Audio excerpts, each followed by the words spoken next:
y que lo organiza obviamente la revista La Tecla, y tiene que ver con seminarios sobre la economía de la Argentina que viene. Lo va a presentar el doctor Mario Baudry, y van a estar presente Santiago Montoya, con quien hablamos el día lunes. Va a estar presente Fausto Espotorno, con quien hablamos ayer precisamente, y el tercer disertante será Agustín Datelis, que es el director de Agora Consultores, especialista precisamente en la macroeconomía, los mercados financieros y bueno, todo lo que tiene que ver con esta economía que tanto nos importa. Y en el caso del amigo Datelis, es alguien muy conocido porque ya ustedes lo ven seguramente muy seguido por televisión, así que es una palabra autorizada al respecto. El gusto de saludarte, Walter Casamayo, ¿cómo estás? Hola, ¿qué tal? Buen día, ¿cómo estás? Bueno, te vamos a esperar obviamente mañana con mucho interés, porque ha despertado realmente marcados interrogantes. Ayer hablaba con Santiago Montoya y hablábamos con los muchachos que te van a acompañar, y desde las distintas visiones vamos notando que todos confluyen en un mismo lugar, que es un lugar preocupado, ¿no? Que la gente evidentemente tiene por qué estar preocupada. Sí, la verdad que sí. Y además, viste que hay como también un punto común en términos de críticas, independientemente del sector desde donde se hagan. Sí. Digo, vos nombraste también en la charla de mañana, va a estar en el panel con nosotros Fausto Espotorno, que tiene una visión muy diferente de la mía, de la economía, sí, digamos, sí. ¿no? Él viene trabajando hace rato con Orlando Ferreres, digamos, y tiene otra visión de la economía, y la verdad es que en muchas de las críticas a la política económica actual terminamos coincidiendo, después no en el diagnóstico o en las recetas a implementar.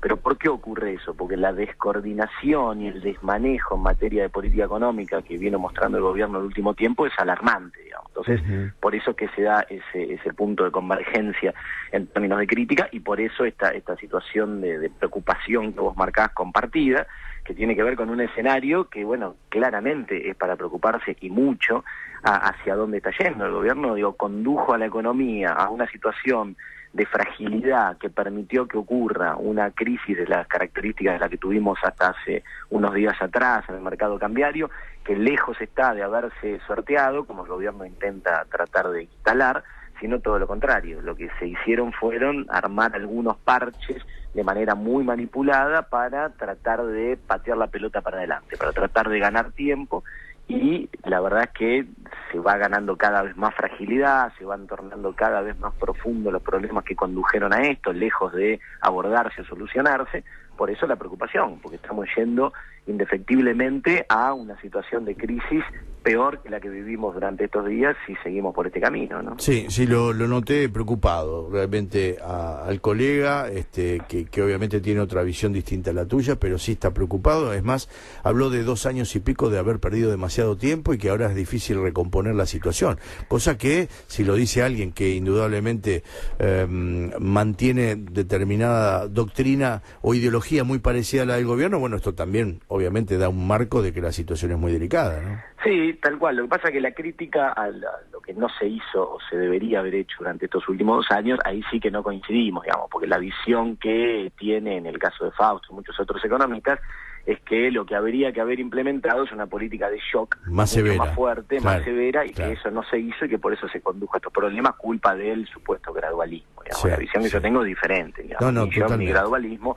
Lo que deberían haberse hecho es tomado otro tipo de políticas económicas que deberían haber apuntado al carácter estructural de los problemas que teníamos, porque vale decir que se llega al 2015 con un montón de desequilibrios, un montón de problemas que había que atender, ¿sí? O sea, no es ni cierta la pesada herencia porque no veníamos en una situación de crisis inmanejable, ni tampoco es cierto que veníamos en Disneylandia, ¿sí? Había un montón de cuestiones que había que corregir en materia económica y desequilibrios que atender. Ahora, el gran desafío era corregirlo en su carácter estructural y poder abordarlo de ese sentido para reorientar la economía hacia un camino de crecimiento sostenido, digamos. Lo que se hizo ahora fue un retroceso absoluto, se agravaron los problemas en términos externos, en términos fiscales, hoy tenemos mucho más déficit de lo que había en aquel momento, todo esto se financió con endeudamiento, entonces hoy tenemos un nivel de endeudamiento que ya después de apenas 2 años de haber empezado se torna insostenible, se montó una estructura de bicicleta financiera y apuesta a la valorización financiera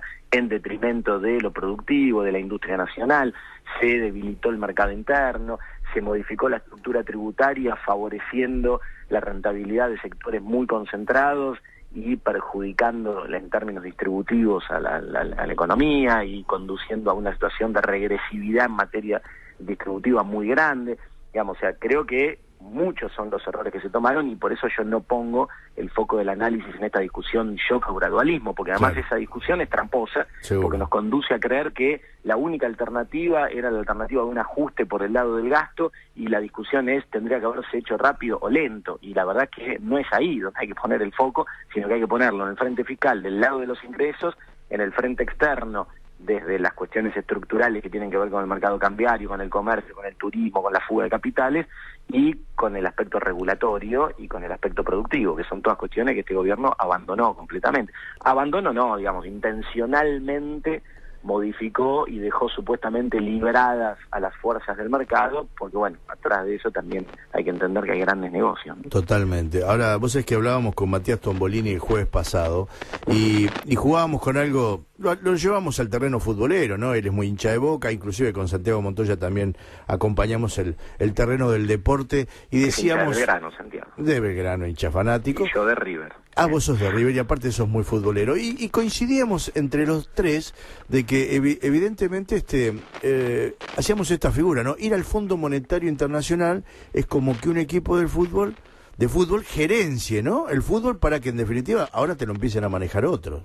Claro, tal cual. Bueno, por eso que el gobierno cuando explica hecho de ir al Fondo Monetario, utiliza una cuestión que es muy engañosa. Dice, no, estamos yendo al Fondo Monetario porque nos ofrece tasas de interés más bajas que las que ofrece el mercado. Esto no es cierto. En realidad el Fondo Monetario, en la jerga financiera internacional, se lo conoce como prestamista en última instancia. Claro. Quiere decir que uno recurre al Fondo Monetario cuando ya no tenés ninguna otra alternativa, cuando ya fracasaste con el resto de las alternativas convencionales para poder endeudar, para poder ejecutar política económica a través del financiamiento externo. En el paralelo de la metáfora futbolística es más parecido a irte a la B, digamos, porque sí. Claro, digamos, ya estás demostrando que, bueno, rascaste el fondo del tarro y ya no te queda más nada y tuviste que recorrer a la última instancia que te queda. Ahora, el tema es que no es gratuito, ¿no? Digo, las condiciones que impone el Fondo Monetario a cambio de liberar estos préstamos, sobre todo el stand-by, que es el más duro de los préstamos que el Fondo Monetario tiene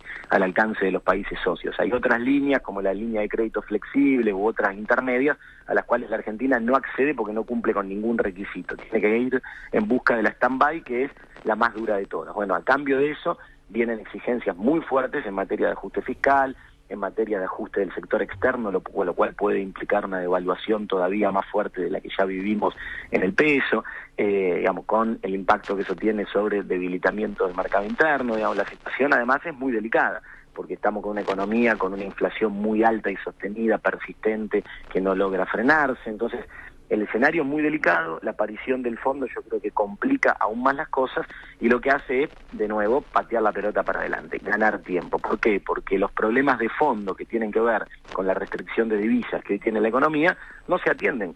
No hay ninguna política que hoy apunte a administrar el comercio para corregir el récord de déficit comercial que tiene la economía, no hay ninguna política que apunte a regular los flujos de capitales para a tratar el problema de la fuga que hoy tenemos en niveles de 22.000, 23.000 millones de dólares. Son niveles de fuga de capitales más altos que lo que tuvo la Argentina previo a la implementación del cepo cambiario. ¿Sí? Digamos, hoy son más altos todavía. Nada se está haciendo para tratar el déficit récord en cuenta turismo, nada se está haciendo para atender ninguno de esos desbalances, para hacer que los exportadores liquiden sus exportaciones e ingresen los dólares al país. Ninguna medida se toma en ese sentido. Lo único que se hace es seguir ganando tiempo y contestarle al problema de la bicicleta financiera con más bicicletas, porque tenías la tasa en 27 y era un problema, hoy la tenés en 40, y al problema de la deuda con más deuda. Agotaste todas las instancias de recurrir a los mercados internacionales, a los bancos, etcétera, y vas a la última instancia, que es el Fondo Monetario. Ahora, si ningún tema estructural se atiende y si se sigue ganando tiempo avanzando por este camino, bueno, ¿hacia qué destino estamos yendo? Bueno, evidentemente para nada bueno lo que nos espera al final del camino. Por eso es que hay que tratar de entender y advertir estas cuestiones para lograr revertir el rumbo lo antes posible, sabiendo hacia dónde estamos yendo. Yo siempre te escucho, Agustín, y la verdad que como tengo una ideología muy cercana a todo lo que vos decís, y obviamente sufría en algún momento cuando te pegaban y duro, ¿no? Ibas a determinados programas y parecía que toda la culpabilidad había sido, y te significaban a vos, te utilizaban a vos como puchimbal para establecer que ahora las normas económicas iban a cambiar y todo iba a ser evidentemente distinto. Digo, ¿cómo debes sentirte vos hoy, no? Que la cosa ha cambiado, ¿no? Sí. Porque te habían agarrado de, digamos, casi como predilecto, y vos afrontabas todo, y ahí yo, es más, yo te soy sincero, tenía ganas de saltar la pantalla y decir, no, pará, me quiero sentar al lado de él, porque bueno, era como que todo es contra vos, ¿viste? Sí, la verdad que sí, pero porque hay un discurso dominante en materia económica de muchos años, que tiene que ver con una intención de construcción de un sentido común, ¿no? Y la difusión de eso en el público, ¿no? En quien no está estudiando o siguiendo de cerca estas cosas. Entonces después conducen a que gran parte del público termine defendiendo cuestiones que no representan sus propios intereses, sino los intereses de sectores concentrados, sectores económicos muy específicos. Y hay todo un conjunto de economistas, que son los que generalmente tienen visibilidad mediática a lo largo de mucho tiempo, que actúan de voceros y trabajan en ese sentido y en la construcción de ese sentido común. Por eso quizá lo que yo vengo haciendo hace unos años es medio rupturista en ese sentido, digamos, ¿no? De tratar de demostrar que hay otra visión de las cosas, y por eso estas peleas que vos haces referencia y estas discusiones por marcar un punto de vista distinto. Pero la verdad que hoy, digamos, por un lado uno siente que la gran parte de las cosas que vengo hace rato advirtiendo y que de una manera iban a terminar ocurriendo, terminan ocurriendo, ¿no? Digo, esto es la crónica de una muerte anunciada. Digo, lo que pasa es que a veces uno se adelanta, ¿no? Y hablar de el impacto que va a tener la eliminación de las regulaciones sobre los capitales especulativos para alguien que está en su vida cotidiana, en su actividad, yendo a trabajar y haciendo otras cosas, parece algo medio lejano, algo medio raro, muy anticipado, pero al final las consecuencias llegan. Y eso es lo que estamos viviendo hoy, digamos. Entonces, por un lado, bueno, uno dice, bueno, evidentemente lo que uno venía planteando era así y termina ocurriendo. Por otro lado, igual eso no genera ninguna sensación de bienestar, sino al contrario, porque la verdad que en el barco estamos todos y esto está yendo a un lugar, digamos, de una situación de crisis muy preocupante. Entonces, sí. Agustín, no, te quería despedir. Primero agradecerte la nota, obviamente. Te esperamos el día jueves aquí en el Hotel Corregidor en esta disertación. Va a ser muy interesante por las tres posturas. Y bueno, desde ya a tu disposición, ha sido muy amable. Bueno, gracias a usted por el llamado. Nos vemos mañana. Al contrario, fuerte abrazo. Agustín Datelis, economista y director de Ágora Consultores, va a exponer mañana precisamente en este desayuno de trabajo que les venimos marcando.